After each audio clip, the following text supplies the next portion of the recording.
네, 지금부터 닷닷다 GV를 시작하겠습니다.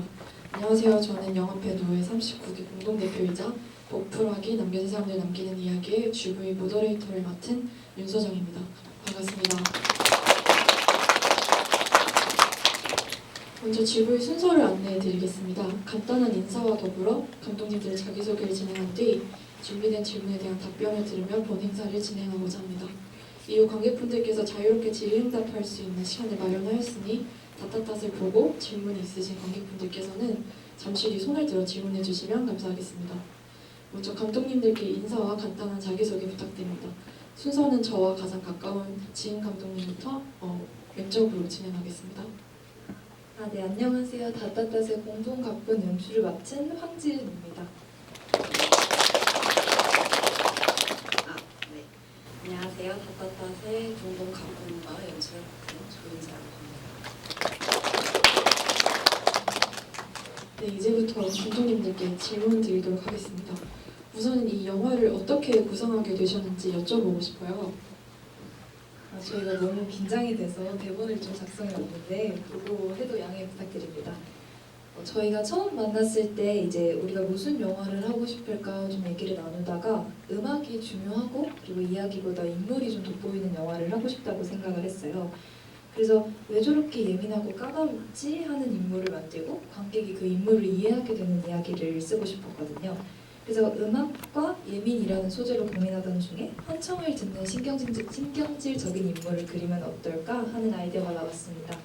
그래서 환청을 듣는 예민한 주인공이 그걸 음악으로 만들어내는 이야기까지 도달했던 것 같아요. 인물 같은 경우는 뭔가 자연스럽게 저희를 닮은 인물들을 그리게 된 것 같은데요. 저희가 이 영화를 구상하면서 회의를 하던 당시에 굉장히 시끄러운 카페에서 회의를 하고 있었어요. 되게 시끄럽다 보니까 자연스럽게 뭔가 저희가 주변의 소음에 어떻게 대처하는지에 대한 것으로 이야기가 넘어갔는데 지은 감독님 같은 경우는 주변에서 이제 소리가 들려오면 그 소리에 약간 반응하기도 하고 뭐 대답도 하고 약간 웃기면 웃기도 하는 식으로 되게 수용적으로 받아들이시는 방식이라면 저는 주변에서 소리가 나면은 뭔가 시야를 차단하는 식으로 그 소리를 차단하는 방향으로 이제 그런 경향이 있다는 걸 알게 됐어요. 그래서 둘 다 굉장히 예민하고 뭔가 주변에 있는 것에 민감하게 반응한다는 건 동일한데 그것에 어떻게 반응하는지 그 양상이 되게 다르다는 게 신기했고 그래서 그걸 기반으로 우리의 이런 성향을 닮은 인물을 만들어보면 어떨까 하면서 인물을 구상하게 됐던 것 같아요. 그래서 좀 정리를 해보자면 들려오는 소리에도 의미를 찾고 좀 음악이나 어떤 글들을 수집해서 작업실에 넣어놓는 진목이란 캐릭터는 저를 좀 많이 닮은 인물이고 그 환청을 좀 듣지 않으려고 발버둥 치고 작은 새소리에도 예민하게 반응하는 무영은 윤서 감독님을 좀 닮은 캐릭터라고 이해해 주시면 좋을 것 같습니다. 네, 그럼 다음 질문으로 넘어가 보도록 하겠습니다. 닷닷닷의 제목을 저희가 왜 부원으로서 활동할 때 처음 봤을 때는 그 괄호 안에 점이 3개 있었던 걸로 기억을 해요. 그래서 굉장히 흥미로웠다고 생각을 했었는데 작품 제목을 닷닷닷으로 최종적으로 정하신 이유가 궁금합니다. 저희가 이제 시나리오를 이제 짧게 스케치하던 단계에서 이제 짧은 시나리오를 썼었는데 그 당시에 주인공이 말을 못하는 설정이었어요. 그래서 그냥 제목을 일단 점점점이라고 쓰게 됐는데 근데 이제 이게 여기까지 오게 된 것 같고 저희가 유지하게 된 이유는 이제 점점점이라는 게 침묵을 뜻하기도 하지만 동시에 이제 기호로 사용하게 되면 더보기라는 뜻이 있잖아요.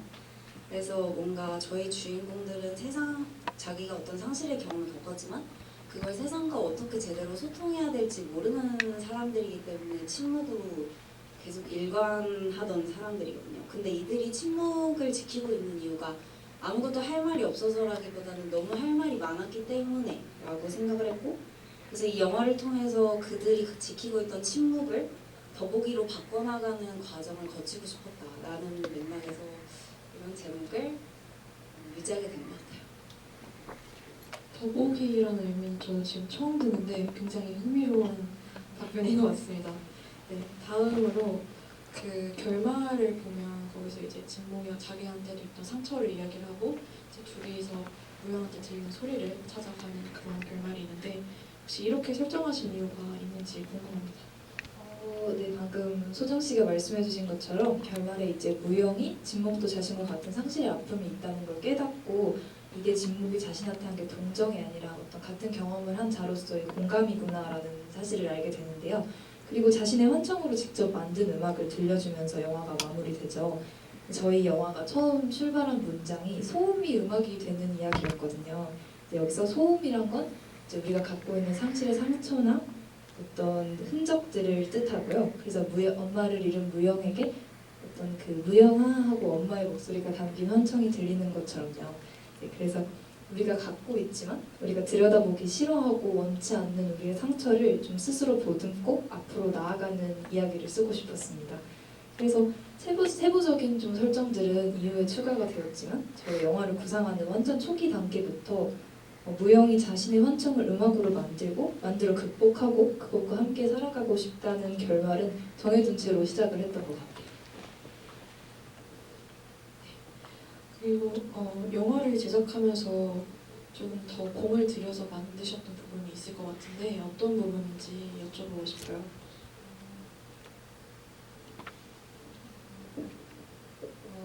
저희 영화가 좀 단편 영화치고 사건의 레이어가 이렇게 많은 편인데요. 뭐 환청도 들리고 꿈도 꾸고 과제도 내야 되는데 뭐 사람들은 전부 무영을 동정하고 근데 뭐 음성 메시지까지 남겼네?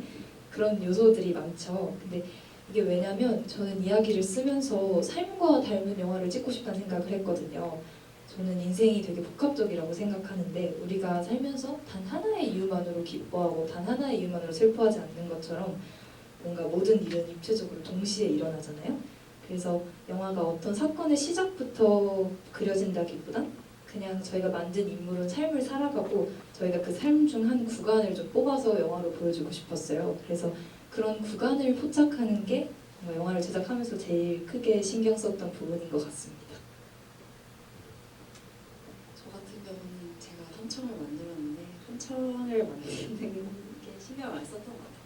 사실 저희가 이제 영화를 만드는 프로덕션 과정 중에서는 이 환청이 구체적으로 자리 잡고 있지 않았기 때문에 많은 분들이 다들 궁금해하셨던 것 같아요. 저희가 여러 가지 아이디어나 샘플들은 있었지만은 그 환청의 내용이나 그게 어떤 방식으로 들어올지는 이제 화면과 맞추면서 마지막에 편집하는 과정에서 생겨나게 됐거든요. 그래서 이 환청이라는 게 영화를 끌고 나가는 가장 중요한 요소이고 무영이라는 인물을 이 사람이 왜 이렇게 예민하지? 그걸 설명해야 되는 매개였기 때문에 만드는데 좀 공을 많이 들였던 것 같아요. 그리고 비슷한 맥락에서 음악도 좀 공을 많이 들였던 것 같은데 음악이 단순히 다른 영화의 배경음악처럼 등장하는 게 아니라 어떻게 보면 무영의 성장을 보여주는 매개고 무영이 이 환청을 가지고 음악을 만들었기 때문에 그 어떤 문장을 써야 될지 어떤 환청을 써야 될지 어떤 질감으로 표현해야 될지 이런 거를 많이 고민했던 것 같아요. 이제 마지막 질문을 드리려고 하는데요. 영화를 찍으면서 너무 재밌었거나 아니면 너무 힘들었어서 인상적이었던 에피소드가 있는지 궁금합니다. 제가 생각하는 에피소드는 저희 진목 배우님으로 나오신 남자 배우님 충건 배우님께서 이제 저희 영화 첫 촬영은 생일이셨어요. 근데 저희가 이제 생일이셨는데 그날 아침에 학교에서 촬영을 하고 그 다음에 이제 저녁에 집으로 넘어서 제 자취방에서 찍었는데 거기가 되게 좁은 집이고 막 사람이 한 10명, 12명 막 이렇게 있으니까 부글부글하고 되게 정신이 없는데 다른 스태프들이 이제 집에 가서 저녁 식사를 하다가 충건 배우님 오늘 생일이시다 이렇게 알게 돼서 갑자기 생일 파티를 하게 되는 분위기로 바뀌어서 뭔가 그때 첫날에 같이 생일 파티를 했는데 그게 뭔가 기억에 좀 많이 남았던 것 같아요. 윤서 감독님이 좀 즐거웠던 얘기를 했으니까 저는 좀 마음이 힘들었던 얘기를 해보자면 저희가 이제 본 촬영 때 비가 왔었어요. 그래서 진행하지 못한 야외 씬을 추가 촬영으로 넘겼었는데 하필 추가 촬영 날 본 촬영보다 더 심한 비와 심지어 2월 말인데 눈이 내리더라고요. 그래서 극중 이제 무영의 집으로 나오는데 아까 말씀하셨던 것처럼 윤서 감독님 댁이었는데 거기서 이제 날씨가 잠잠해지길 대기를 했거든요. 근데 날씨가 얼마나 변덕스러운지 문을 밖을 확인하려고 문을 한 번 열면 비가 오다가 다시 닫고 열면 그쳐 있고 또 열면 다시 막 눈이 와가지고 이제 저희 스텝 중 한 분이 이 도라에몽의 문 아니냐라고 할 정도로 좀 날이 많이 심했었는데 그래서 저희는 저희가 좀 그렇게 컨트롤하지 못하는 날씨의 변수가 제일 큰 스트레스였던 것 같고요. 그래도 잘 촬영해서 영화가 완성돼서 다행입니다. 변수에도 불구하고 이렇게 훌륭한 영화가 나왔다니까 굉장히 좋습니다. 이제 관객분들의 질문을 받아보는 시간입니다. 그래서 질문이 있는 관객분들께서는 손을 들어주시면 저희 스태프분께서 마이크를 전달해 드리도록 하는데 혹시 질문 있으신 분 지금 손 들어주시겠어요? 제가 사실 어제 영상관련해서 처음으로 영화를 봤거든요. 보면서 저는 이제 마지막 부분에 그 진국의 대사가 그러니까 이 남자 배우가 왜 무영이한테 그랬는지를 설명하잖아요. 그래서 나도 동생을 이렇게 그 당시에 누군가 나한테 이렇게 해줬으면 했다.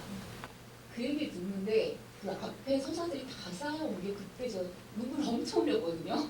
그래서 오늘은 지금 꼭 참고 확실히 되는데 어제 굉장히 많이 흘렸어요. 근데 이 대사에 대해서 이럴 거라고 상상을 하시고 쓰신 건지 이 대사를 어떻게 여기가 혹시 클라이막스 같은 구간이라고 생각하고 쓰신 건지 그게 좀 궁금해요. 아니면 그냥 저는 그 대사에서 앞에 것들이 한꺼번에 굉장히 딱 와서 굉장히 감동적이거든요.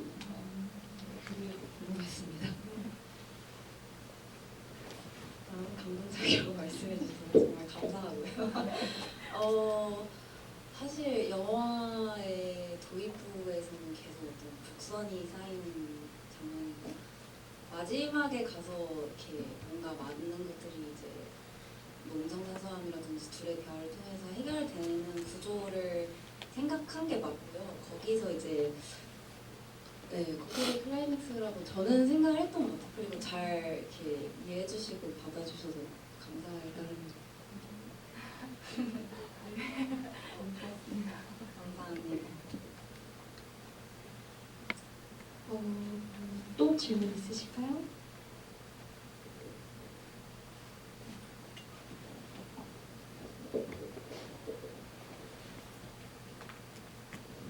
네, 일단 너무 좋은 영화 잘 봤고요. 그 혹시 환청이 어쨌든 간에 주제잖아요. 근데 환청이 굳이 약간 이렇게 영화에서 표현하신 방식 말고도 그냥 삐 소리 나는 음명이라던가 이런 식으로도 표현을 할 수 있는데 약간 제가 듣기에는 약간 언어 빛이 들리는 환청이었거든요. 약간 이런 환청을 선택하게 되신 이유가 있는지 같은 것도 이제 앞에서도 언급했듯이 저희가 사용한 환청이란 매개는 결국 상실의 경험과 상처의 어떤 상징이거든요. 아까 말씀드렸듯이 이 나오는 언어들이 전부 불어인데요. 이제 무영이 파리에서 유학을 하다가 어머니에서 부고를 듣고 한국으로 왔다는 설정이라 무영에게 휘말린 부고 어쨌든 그리고 어머니의 그 무영아 무영아 하는 목소리라든지 그런 위로 괜찮아 하는 목소리나 낯선 환경들의 스트레스들을 그 언어적인 것들로 좀 표현을 하고 싶어서 그게 뭔가 그런 환경의 복합적인 결과물이다라는 게 언어가 들어가야 좀 이해가 될 것 같아서 그렇게 표현을 했던 것 같습니다. 감사합니다. 그리고 사실 저희가 그 환청 소스를 따오면서 사실 아무 의미 없는 문장들만 갖다 놓은 게 아니거든요. 약간 뭔가 발화에 관한 문장이라든지 음악이나 이런 거에 관련된 문장들을 따온 거여서 그런데 의미를 부여하기 위해서 언어적인 직접적인 그런 말을 선택한 것도 있습니다. 마지막으로 한 번만 더 있으시면. 네, 그러면 일단 시간상 질문 여기까지 받고 이제 마무리를 하려고 하는데요. 마지막으로 영화를 제작하시는 과정 속에서 혹은 지금 이렇게 GV를 하시는 지금의 감독님들 심정이 어떤지 한번 소감을 듣고 싶습니다. 저부터 할게요. 사실 저희 영화가 기존의 단편 영화의 문법을 따르는 영화라고는 생각하지 않았어요. 기존 단편 영화 같은 경우는 사건이 중심이 돼서 이야기를 끌고 가는 경우가 많거든요. 근데 저희 같은 경우는 인물에 집중해서 인물의 이야기를 하고 싶다는 마음으로 영화를 시작했고 그러다 보니까 이런 영화가 나오게 된 것 같아요. 근데 짧은 시간 안에 어떤 한 인물의 입체적인 면을 보여주려고 하다 보니까 이 사람의 감정이 갑자기 좀 과잉되기도 하고 그게 좀 빨리 회수가 되기도 하는 그런 점이 아쉬운 마음으로 많이 남아있긴 해요. 근데 그럼에도 불구하고 저희가 담고자 했던 이야기들, 저희가 계속해서 해왔던 이야기들을 많이 넣은 영화고 그렇기 때문에 이제 많은 애정을 담아서 만든 영화라는 걸 관람하시면서 느끼셨으면 좋겠고 이번 GV를 통해서 저 영화에 숨겨져 있던 저의 많은 마음들이 전달될 수 있었으면 좋은 것 같고 참 뜻깊은 자리였어요. 저희 영화를 참 고생하면서 저와 함께 만들어주신 지은 감독님 그리고 징크팀 스태프님 그리고 다현 배우님, 춘건 배우님, 음악 만들어주신 한결씨, 저희 누에 37기, 39기 그리고 저희 곁에 있어주면서 저에게 많은 피드백 주신 민서 그리고 자리에 함께 해주신 많은 친구들 감사합니다.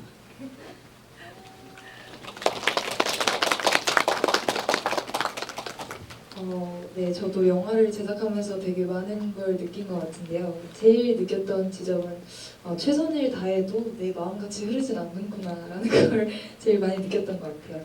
네, 그래도 저희가 하고 싶은 거 다 했고 진심을 다해서 만들었거든요.